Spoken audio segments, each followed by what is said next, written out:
দলের কেউ অন্যায় করলে ব্যবস্থা নেওয়া দুর্বলতা নয়, বিএনপির বিরুদ্ধে অপপ্রচার না করার আহ্বান তারেক রহমানের।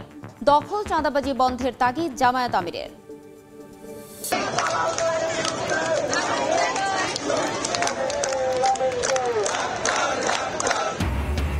চিকিৎসক সুরক্ষা আইনের বাস্তবায়ন চান ইন্টার্নরা। 5 দাবিতে রংপুরে বিক্ষোভ, উপাচার্যের পদত্যাগ সহ 6 দফা দাবিতে কুয়েট শিক্ষার্থীদের আন্দোলন অব্যাহত। এবং চট্টগ্রাম বন্দরের কাছে বছরে 160 কোটি টাকা কর দাবি সিটি কর্পোরেশনের। ভারী যানে ক্ষতিগ্রস্ত সড়ক কালভার্ট মেরামতেও দিতে হবে লাভের 1%। চলছে চিঠি চালাচালি।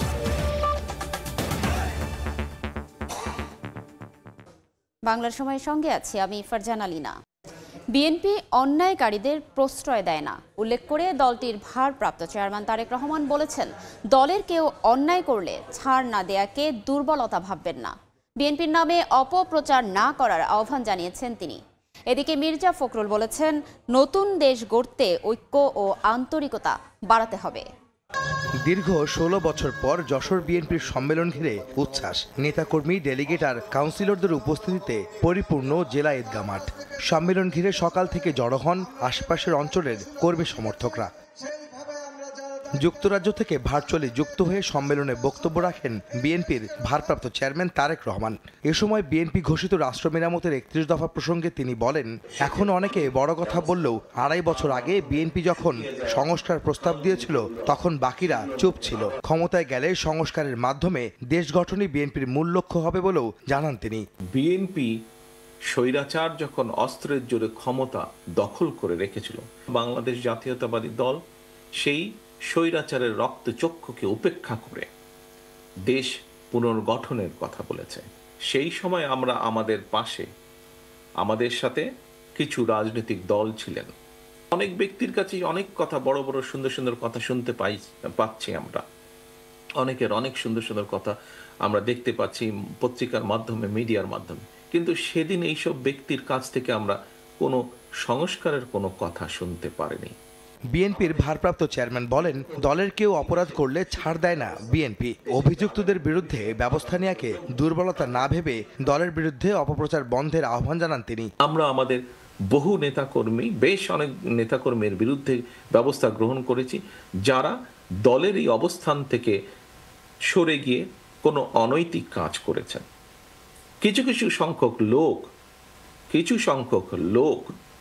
কিছু সংখ্যক ব্যক্তি এটিকে দলের দুর্বলতা হিসাবে উপস্থাপনের চেষ্টা করছে। যারা এই কথাটি বলে অন্য কিছু হাসিলের চেষ্টা করে, দয়া করে সকলকে বলে দিবেন যে বিএনপি তার অবস্থান পরিষ্কার করেছে। কাজেই বিএনপির অমুক লোক এটা করেছে, তমুক লোক এটা করেছে, দয়া করে এসব কথা বলে বিভ্রান্ত করার চেষ্টা করবেন না।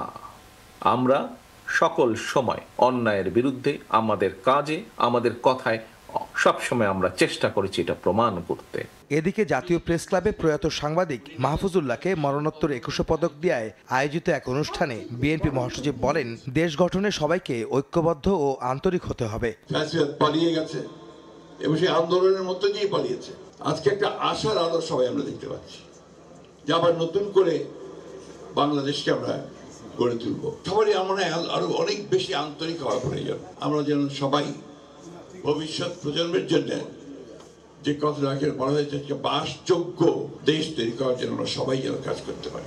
এদিকে বরিশালে বিভাগীয় সাংগঠনিক সভায় দলের ভাইস চেয়ারম্যান আব্দুল আল মিন্টু বলেন, সংস্কারের নামে নির্বাচনের অধিকার থেকে কেউ যেন বঞ্চিত করতে না পারে, সবাইকে সে ব্যাপারে সজাগ থাকতে হবে। বা জনগণের অধিকার পুনরায় প্রতিষ্ঠা করার জন্য যেই আন্দোলন সেগুলো আমরা করতেছি, সেটা আমরা এখনো কিন্তু ছেড়ে দেইনি। এই জন্য এখনো জনগণের অধিকার প্রতিষ্ঠিত হয় নাই। আমরা মনে করি জনগণের অধিকার প্রতিষ্ঠা করার একটা উদার গণতান্ত্রিক রাজনৈতিক দল হিসাবে এটা দায়িত্ব এবং কর্তব্য।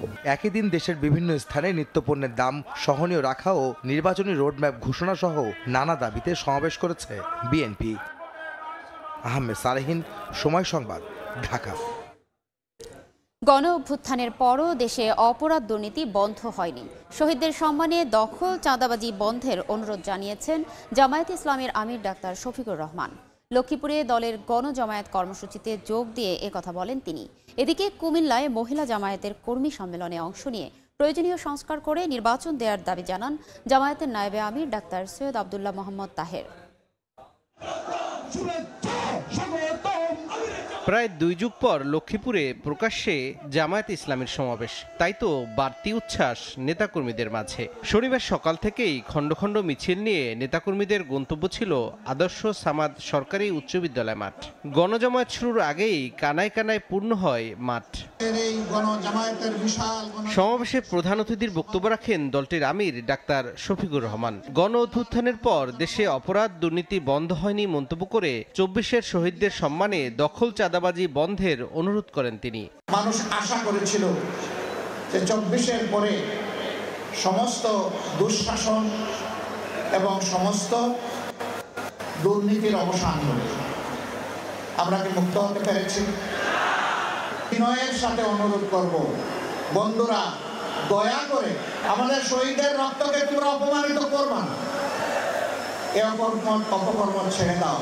পরে দুপুরে চাঁদপুরের হাজীগঞ্জে পথসভায় অংশ নেন জামায়াতের আমির। বৈষম্যহীন মানবিক বাংলাদেশ গড়তে সবার সহযোগিতা চান তিনি। বলেন, দেশের পট পরিবর্তনে অনেকে নানাবিধ অপরাধে জড়ালেও ইসলামী দলের কেউ সুযোগের অপব্যবহার করেনি। 5 আগস্টের পরে অনেকে অনেক সামাজিক অপকর্মে জড়িয়ে পড়েছেন। আপনারা বলুন তো, ইসলামী দলের কর্মীরা কোথাও কি কোনো অপকর্মে জড়িয়ে পড়েছে? কোনো একটা ইসলামী দলের লোক না, কেন না? তারা আল্লাহ তাআলাকে ভয় করে, এই জন্য তারা। এদিকে কুমিল্লার চৌদ্দগ্রামে হাজী জাফর আলী সরকারি পাইলট স্কুল মাঠে মহিলা জামাতের কর্মী সমাবেশ হয়। এতে অংশ নিয়ে নায়েবে আমির ডাক্তার সৈয়দ আব্দুল্লাহ মোহাম্মদ তাহের বলেন, প্রয়োজনীয় সংস্কারের পর দ্রুত ভোটের আয়োজন করে নির্বাচিত প্রতিনিধিদের হাতে ক্ষমতা হস্তান্তর করতে হবে। বিগত 54 বছরের রাজনীতিতে সংবিধানের নির্বাচন পদ্ধতিতে যে জঞ্জাল এবং জঞ্জাট তৈরি হয়েছে, এটির সংস্কার অতি প্রয়োজন। সে কারণে আমাদের দাবি হচ্ছে দ্রুত কিছু সংস্কার করা, অতি প্রয়োজনীয় সংস্কার করা, এবং সেই সংস্কারের পরেই নির্বাচন অনুষ্ঠানের সার্বিক ব্যবস্থা গ্রহণ করা। জাতীয় নির্বাচনের আগে স্থানীয় নির্বাচন ও স্বৈরাচারী শেখ হাসিনা সহ আওয়ামী লীগের পলাতক নেতাদের বিচার দাবি করেন জামায়াত নেতারা। যত দ্রুত সম্ভব নির্বাচন। তৌফিক মাহমুদ, সময় সংবাদ। কারো হুকুমে নয়, নির্বাচন কমিশন দেশের আইন মেনে কাজ করবে বলে জানিয়েছেন প্রধান নির্বাচন কমিশনার আ.ম.ম. নাসির উদ্দিন। ঈদের আনন্দের মতো উৎসব মুখর নির্বাচন আয়োজন করা কমিশনের লক্ষ্য বলেও জানান তিনি। দুপুরে কক্সবাজারের কুতুবদিয়ায় master Taleb Ullah model school and college ও হাফেজ জালাল উদ্দিন আদর্শ হেফজখানার বার্ষিক ক্রীড়া ও সাংস্কৃতিক অনুষ্ঠানে তিনি একথা বলেন। পথে বাধা দিবেন যাতে বোর্ড সেন্টারে না যেতে পারে, এই সমস্ত চলবে না। এবার এই সমস্ত চলবে না, দ্যাট গ্যারান্টি আমি আপনাদেরকে দিচ্ছি। এগুলো আমরা হতে দিব না, পরিষ্কার হতে। শুধু ভোট দেওয়ার অধিকার নয়, ভোটের অধিকার প্রতিষ্ঠার আন্দোলন। আপনি নিজের জমিটা যেমন পাহারা দেন, নিজের ভোটটাও পাহারা দিবেন। পুলিশ বাহিনী, সেনাবাহিনী থেকে আরম্ভ করে যারা যারা থাকবে, এরা কারো দিকে তাকাবে না, তাদের সবার প্রতি ইনস্ট্রাকশন থাকবে একটা সুন্দর যাতে নির্বাচন হয়। ঈদের আনন্দের মতো একটা ভোট উৎসব করতে চাই, যেদিন মানুষ যাতে ঈদের আনন্দ যেরকম হয় সেইভাবে যাতে ভোটটাকে উদযাপন করতে পারে। বাংলার সময়ে আরও থাকছে। রমজানে নিত্যপণ্যের দাম নিয়ন্ত্রণে সিন্ডিকেটের কারসাজি বন্ধ চায় ক্যাব। চট্টগ্রামে পদযাত্রা, সরকারের কঠোর নজরদারির দাবি। চলন্ত বাসে ডাকাতি ও যৌন হয়রানির ঘটনার 4 দিন পর 3 জনকে গ্রেপ্তার করেছে পুলিশ। টাঙ্গাইলের মির্জাপুরের এই ঘটনায় উদ্ধার ও জব্দ করা হয়েছে নগদ টাকা, মুঠোফোন ও দেশীয় অস্ত্র। গ্রেপ্তারকৃতরা আন্তঃজেলা ডাকাত দলের সদস্য বলে জানিয়েছে পুলিশ। গত 17 ফেব্রুয়ারি ঢাকা থেকে রাজশাহী যাওয়ার পথে রাত 1:45টার দিকে ইউনিক রোড রয়্যালস পরিবহনের বাসটি মির্জাপুরের সোহাগপাড়া ফুট ওভার ব্রিজের কাছে পৌঁছালে 6 থেকে 7 জনের ডাকাত দল বাসটিকে জিম্মি করে। যাত্রীদের কাছ থেকে প্রায় 5 লাখ টাকা ছিনিয়ে নেয় তারা। এ সময় যৌন হয়রানির শিকার হন বাসের 2 নারী যাত্রী। ঘটনার 3 দিন পর মামলা হলে জড়িতদের ধরতে মাঠে নামে পুলিশ। শনিবার সকালে পুলিশ সুপার মিজানুর রহমান সংবাদ সম্মেলনে জানান, বৃহস্পতিবার রাতে ওমর আলী নামে এক যাত্রী অজ্ঞাতদের আসামি করে মির্জাপুর থানায় মামলা করলে অভিযানে নামে পুলিশ। শুক্রবার রাতে সাভার থেকে অভিযুক্ত মুহিত, সবুজ ও শরীফকে গ্রেফতার করা হয়। 3 জনকেই আমরা সাভার এলাকা থেকে গ্রেফতার করতে সক্ষম হয়েছি। তথ্য প্রযুক্তি সহ আমাদের বিভিন্ন নিজস্ব যে ইনফরমেশনগুলো আছে, গোয়েন্দা যে কিছু ইনফর্মার আছে তাদেরকে অ্যাক্টিভেট করি এবং এই মোবাইলগুলো, লুণ্ঠনকৃত মোবাইল এবং অন্যান্য যে সমস্ত টাকা বা যে সমস্ত স্বর্ণ, এগুলো নিয়েও কিন্তু কাজ চলছে এবং এইগুলোর ইনফরমেশনগুলো নিয়েই কিন্তু আমাদের সেই সক্রিয় যে মহাসড়ক বাস ডাকাতির যে গ্যাংকে আমরা ধরতে সক্ষম হয়েছি। পরবর্তী পদক্ষেপ নিঃসন্দেহে আমরা আরও বেশি সক্রিয় থাকব। এর আগে নাটোরের বড়াই গ্রামে বাসটি পৌঁছালে বিক্ষুব্ধ যাত্রীরা চালক ও তার সহকারীকে আটক করেন। পরে পুলিশ বাসটি জব্দ ও আটক দুজনকে হেফাজতে নেয়, যদিও বুধবার আদালত থেকে জামিন নিয়েছেন তারা। শামীমা শাম্মী, সময় সংবাদ। চিকিৎসক সুরক্ষা আইন বাস্তবায়ন সহ 5 দফা দাবিতে আন্দোলনে নেমেছেন রংপুর কমিউনিটি মেডিকেল কলেজ ও হাসপাতালের ইন্টার্ন চিকিৎসকরা। দুপুরে নগরীর ধাপ এলাকায় রাস্তা অবরোধ করে বিক্ষোভ মিছিল ও প্রতিবাদ সমাবেশ করেন তারা। এ সময় বক্তারা বলেন, বাংলাদেশের স্বাস্থ্য খাতে দীর্ঘদিনের অব্যবস্থাপনা ও অরাজকতার কারণে সাধারণ মানুষ স্বাস্থ্যসেবা থেকে বঞ্চিত। MBBS ও BDS ডিগ্রি ছাড়া কেউ ডাক্তার উপাধি ব্যবহার করতে পারবে না, এমন দাবিও তোলেন তারা। চতুর্থ দিনের মতো একাডেমিক ও প্রশাসনিক ভবনে তালা ঝুলিয়ে বিক্ষোভ করেছেন খুলনা প্রকৌশল ও প্রযুক্তি বিশ্ববিদ্যালয়ের শিক্ষার্থীরা। সকালে ক্যাম্পাসে বিক্ষোভ ও পোস্টার টানানো কর্মসূচি পালন করেন তারা। পরে বিশ্ববিদ্যালয়ের শহীদ মিনারের সামনে সংবাদ সম্মেলনে দাবি আদায় না হওয়া পর্যন্ত কর্মসূচি অব্যাহত রাখার ঘোষণা দেন আন্দোলনকারীরা। এর আগে শুক্রবার রাতে উপাচার্যের বাসভবনে তালা ঝুলিয়ে দেন আন্দোলনকারীরা। ছাত্র রাজনীতি নিষিদ্ধের দাবি নিয়ে বিরোধের জেরে গত 18 ফেব্রুয়ারি কুয়েটের ছাত্রদল ও স্থানীয় বিএনপি নেতাকর্মীদের সঙ্গে শিক্ষার্থীদের সংঘর্ষ হয়। এতে অর্ধশতাধিক আহত হন। এরপর থেকে উপাচার্যের পদত্যাগ সহ 6 দফা দাবিতে বিক্ষোভ করছেন তারা।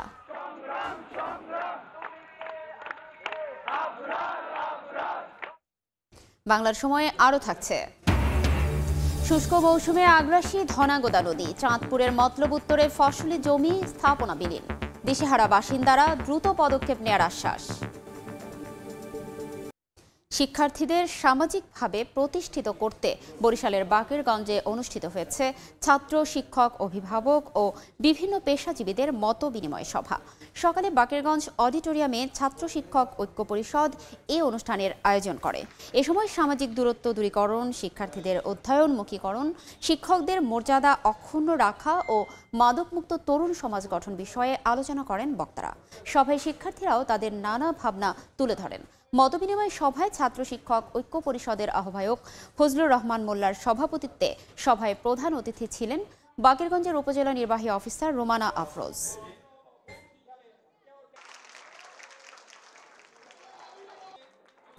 ভ্যাট বৃদ্ধি মজুত না থাকার কথা বলে ব্যবসায়ীরা রমজানে পণ্যের দাম বাড়ানোর পাঁয়তারা করছে বলে অভিযোগ করেছে consumer association of Bangladesh cap. তাই পণ্যের দাম নিয়ন্ত্রণে ব্যবসায়ীদের সিন্ডিকেট ও কারসাজির বিরুদ্ধে সরকারকে কঠোর অবস্থান নেয়ার দাবি জানিয়েছেন সংগঠনটির সদস্যরা। সকালে চট্টগ্রামে নগরীর চকবাজার মোড় থেকে জামালখানা প্রেসক্লাব পর্যন্ত পদযাত্রা করেন তারা। এতে শিক্ষার্থীসহ নানা শ্রেণী পেশার মানুষও অংশ নেন। সংক্ষিপ্ত সমাবেশে বক্তারা রমজানে গ্যাস, বিদ্যুৎ ও পানির নিরবচ্ছিন্ন সরবরাহ নিশ্চিতেরও দাবি জানান। বছরে ৪৫ কোটি নয়, বাণিজ্যিক পৌরকর হিসেবে চট্টগ্রাম বন্দরের কাছ থেকে ১৬০ কোটি টাকা দাবি করেছে চট্টগ্রাম সিটি কর্পোরেশন। শুধু পৌর কর দিলে হবে না, কন্টেইনারবাহী ভারী যানবাহনের জন্য ক্ষতিগ্রস্ত সড়ক এবং কালভার্ট মেরামতে লাভের ১% হারেও কর দিতে হবে। বর্ধিত পৌর কর এবং ১% কর আদায় নিয়ে শুরু হয়েছে দুপক্ষের চিঠি চালাচালি। শাখাবাদ ত্রিপুর ক্যামেরায় বিস্তারিত জানাচ্ছেন কমল দে। সেবাগ্রহীতা হিসেবে 2019 সাল পর্যন্ত বছরে 39 কোটি টাকা পৌরকর পরিশোধ করে চট্টগ্রাম বন্দর কর্তৃপক্ষ। 2020 সালে আইন সংশোধনের মাধ্যমে কর 40% পর্যন্ত বাড়িয়ে 45 কোটি টাকা নির্ধারণ করা হয়। এর অংশ হিসেবে বন্দরের 1,40,77,000 বর্গফুট স্থাপনার জন্য পৌরকর নির্ধারণ করা হয়েছে 160,16,00,000 টাকা। পরিশোধিত 45 কোটি টাকা বাদ রেখে চলতি অর্থ বছরের বাকি 115 কোটি টাকা পরিশোধের জন্য বন্দরকে চিঠিও দিয়েছে নগর কর্তৃপক্ষ। এত বছর ধরে কেন মেয়ররা 45 কোটি টাকা করে নিয়েছে সেটা আমার কোনো বোধগম্য হচ্ছে না। সিটি কর্পোরেশন আসলে মূল জিনিস হচ্ছে মাসুল মিনিমাম 1%। এবার বন্দর কর্তৃপক্ষের আয়ের 1% চেয়েছে সিটি কর্পোরেশন। তবে বন্দরের বিদ্যমান আইনে 1% আয়কর দেওয়ার নিয়ম না থাকায় বাণিজ্যিক পৌরকর যাচাই বাছাইয়ের জন্য গঠন করা হয়েছে দুটি পৃথক কমিটি। যৌথ কমিটি ফার্দার অ্যাসেসমেন্ট করবে, অ্যাসেসমেন্ট করে যদি কোনো অতিরিক্ত প্রাপ্যতার বিষয় থাকে সেটা সমাধান করা হবে। আয়ের উপর কর আরোপের বিষয়ে নগর কর্তৃপক্ষের দাবি, সড়কগুলোর ধারণ ক্ষমতা 6 থেকে 10 মেট্রিক টন হলো বন্দরের কারণে 50 থেকে 60 মেট্রিক টন পণ্যবাহী যানবাহন চলাচল করে। এতে সড়কের স্থায়িত্ব নষ্ট হয়ে যাওয়ায় বেড়েছে ব্যবস্থাপনা খরচ। যে সমস্ত সেবা আপনার নাগরিকদের জন্য দিয়েছেন সেই সেবাগুলো এরাও ভোগ করছে। তো সুতরাং নাগরিক যদি দেয় ট্যাক্স, এদেরকেও এইসব কারণে ট্যাক্স দিতে হবে। যেটিতে পণ্যবাহী জাহাজ বেরানো, উঠানামার চার্জ এবং ইয়ার্ড ভাড়া থেকে বন্দর কর্তৃপক্ষ বছরে 4 থেকে 5,000 কোটি টাকা আয় করে। কমল দে, সময় সংবাদ, চট্টগ্রাম। চাঁদপুরে মতলব উত্তরের ধনাগোদা নদীতে ভাঙছে বিস্তীর্ণ জনপদ, বিলীন হচ্ছে ফসলি জমিসহ নানা স্থাপনা। এলাকাবাসী জানান, গত কয়েকদিনে বাগানবাড়ি ইউনিয়নের খাগুড়িয়া, হাপানিয়া ও নবীপুর এই 3 গ্রামের বেশ কিছু এলাকা নদীগর্ভে। অসময়ে এমন ভাঙনে দিশেহারা নদীপাড়ের বাসিন্দারা। ভাঙন থেকে এই জনপদ রক্ষার আকুতি ক্ষতিগ্রস্তদের। তবে ভাঙন থেকে রক্ষায় প্রয়োজনীয় উদ্যোগ নেয়ার আশ্বাস দিয়েছে পানি উন্নয়ন বোর্ড। নেত্রকোনায় হাজং সম্প্রদায়ের 6ঠতম জাতীয় সম্মেলন অনুষ্ঠিত হয়েছে। কলমাকান্দায় উপজেলার সীমান্তবর্তী গোপালবাড়ি চেংনি গ্রামে এ অনুষ্ঠান হয়। শুরুতেই নিজস্ব ভাষা ও সংস্কৃতি নানা তুলে ধরে স্থানীয় হাজং সম্প্রদায়ের শিল্পীরা। সম্মেলনের মাধ্যমে নিজস্ব ভাষায় গান এবং সাংস্কৃতিক অনুষ্ঠান চর্চা ও নতুন প্রজন্মের কাছে আহ্বান জানানো হয়। বাংলার সময়ের শীর্ষ সংবাদগুলো জানিয়ে দিচ্ছি আরেকবার। দলের কেউ অন্যায় করলে ব্যবস্থা নেওয়া দুর্বলতা নয়, বিএনপির বিরুদ্ধে অপপ্রচার না করার আহ্বান তারেক রহমানের। দখল চাঁদাবাজি বন্ধের তাগিদ জামায়াত আমিরের। এই ছিল বাংলার সময়। সঙ্গে থাকুন সময়ের।